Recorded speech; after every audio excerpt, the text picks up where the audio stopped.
महाराज यदु को भगवान ने वरदान किया अहीर कहलाए, यादव कहलाए, क्योंकि परमात्मा का अवतार होना है, इसलिए भगवान ने इतना बल दिया था।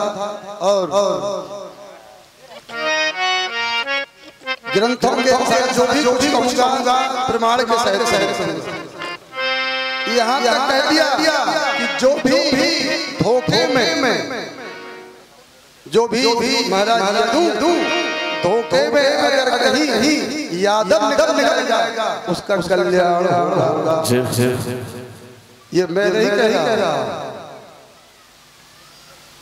बिल्कुल ध्यान से सुनना है, बिल्कुल सतर्क होकर। और मैं ग्रंथ का नाम चल रहा हूँ, जैसे कि मैंने कहा था ऋग्वेद दूसरी बात बताना। ओम नमः। जब भगवान का सहस्र नाम बोला जाता है, जपा जाता है, उस समय आता है गोरख से एक सहस्रनामा जिसमें 21 सहस्रनामा है। उन सहस्रनामा पुस्तक में 200 नंबर और 252 नंबर पर आप देखिएगा, उसमें मिलेगा अगर सहस्रनामा से आप हवन करते हैं, यज्ञ करते हैं, तो वो नाम जरूर आएगा।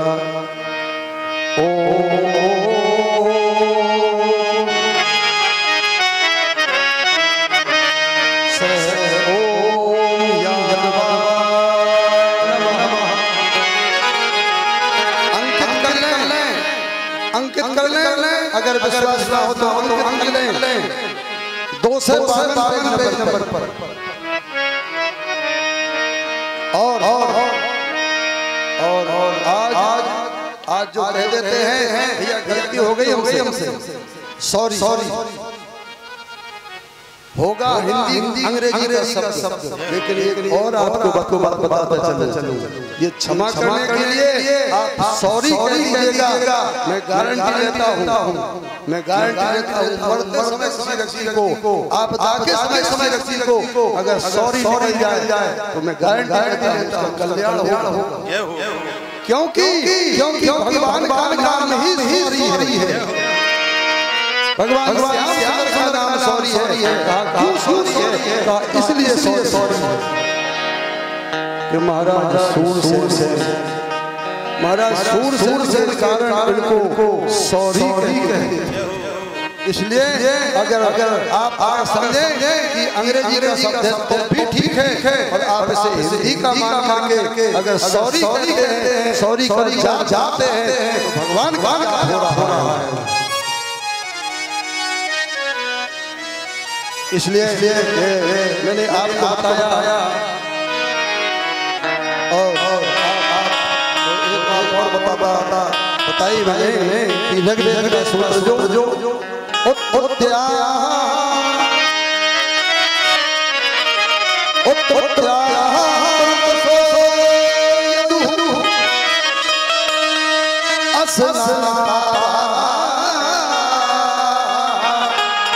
सचपति इंद्रो इंद्रो